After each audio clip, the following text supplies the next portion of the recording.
Heavy is the head that has to manage all of this. Hey everyone, welcome back to my channel. We're now incentivized to buy what we already buy. Fumbling through college had me building. I also got some done on the other side. And that was right around, I would say, May, maybe, right before renewing the lease for this property. Welcome to the channel, Martha. Thank you for having me here. Oh, I was going to say, I am getting up there and age, I'll tell you what. Bills paid by other people, life was never this good. I had to step back, knowing that it's... Hey everyone, welcome back to the channel. So today we're going to talk about why so many people fall short all the time when it comes to saving, when it comes to investing, and when it comes to getting ahead. It's actually really simple and you're going to be so mind blown as soon as you hear what this one thing is, because it truly impacts so many people's lives. And so we're going to get straight into it. So obviously this world revolves around sales. It revolves around people buying products and services, right? You cannot make this world function without the sale of products and services. So what does that need? That needs people to constantly be purchasing items and material things. All right.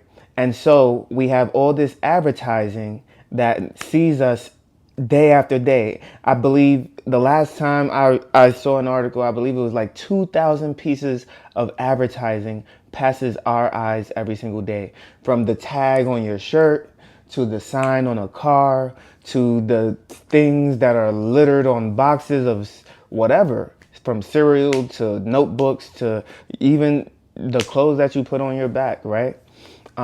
But the number one thing that affects so many people is impulse buying.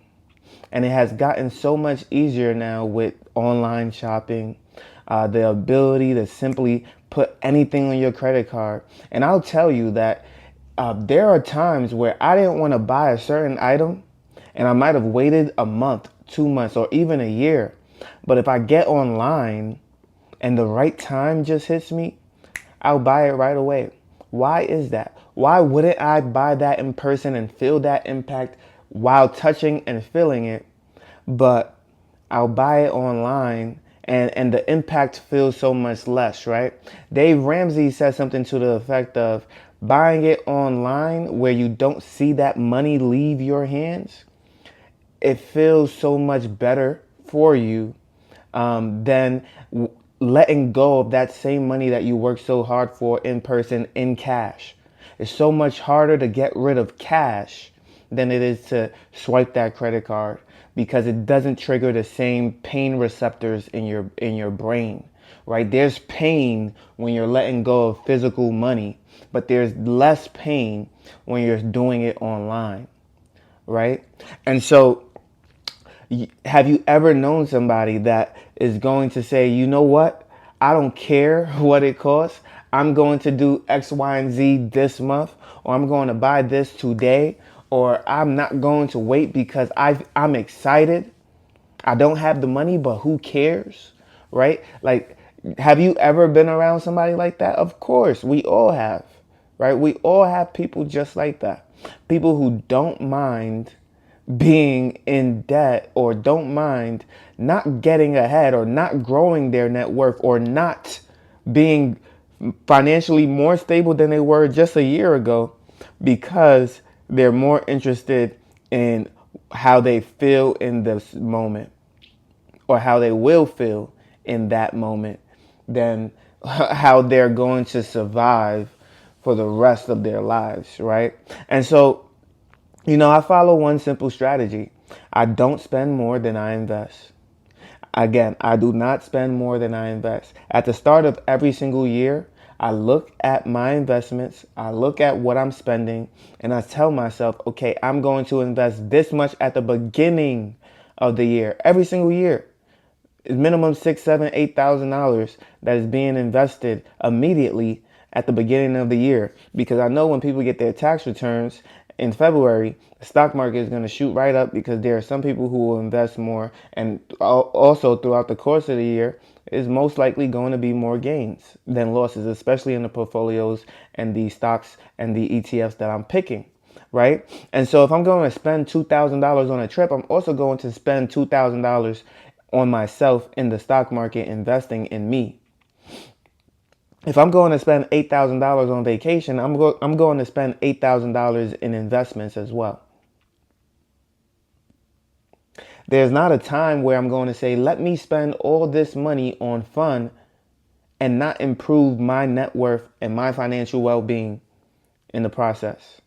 I'm going to make sure that I'm able to put some money aside in order to increase my ability to be more financially free. If you have a $300,000 mortgage and you're only able to save $1,000 that month, you're $1,000 closer to paying that off, regardless of where you were just last month before. And so when you make that payment and that mortgage becomes $297,000, I don't know, $297,900 or whatever the case may be, and then you still had that $1,000 in your savings account, you're one step closer to paying that thing off, right? And I'm obviously talking about principal, not the $1,000 going to the 300,000, which would have made it $299, right? So I say all that to say, like, when we're talking about investing, and when we're talking about impulse buying, and when we're talking about instant gratification, there's so many people that are seeking instant gratification and they're not willing to forego that because they just simply want things right now in that moment, regardless of whether or not they have it to give, right? Regardless of whether or not they have it, they're going to say, yo, I want this now. I don't care what it costs. It doesn't matter. It's all about how I feel in that moment. And they're not thinking logically long term about what it is that they're trying to capture in life. Okay. And so we all know people that are affected by that. We all know people that will constantly, and if it's you, you got to say, okay, that's me. How do I put barriers in place to where I'm less affected by these same situations? How do I put barriers in place so that I am less impacted by my own wants and desires? What do I truly need and what is truly a want? And there are things that we're always going to want in life, right? There's things that I think about. Thankfully, this time around, there's not much that I'm looking to acquire anymore. And I'm so grateful for that. But there's going to be something that crosses my eye and crosses my path at some point that I'm going to be like, wow, I need that thing. I want that thing. And it might be $700. It might be $1,000, whatever the case may be. And then I'm going to have to say, you know what, in order for me to get that, maybe it will be my birthday. Maybe I'll save 10 times more prior to buying that so that I can invest half of whatever that costs. So if it costs $700 and I save $7,000, I'm going to invest $3,500 before I buy that item. That's how I think. That's how I operate. That's how I work in order to make sure that I'm getting ahead every single year, because my goal remains the same every single year. And that is to be richer, be more financially stable, be more successful than I was the previous year. Right? And so as we get closer to the halfway mark of 2025, we are getting older a lot quicker, and we need to ensure that we are on the right path to financial freedom and financial success. So we cannot give in to our impulses and be in the same position we were last year. What was your goal at the start of the year? What was your goal? Because my goal literally prevents me from just allowing life to take over. My goal prevents me from allowing myself to be my own worst enemy, because impulse buying makes you your own worst enemy, right? And so if you understand that about yourself, what goals do you set in place? Even if it's, I want to save $1,000 this year, and you didn't have $1,000 before, that is more than what you had last year. And that is a step in the right direction.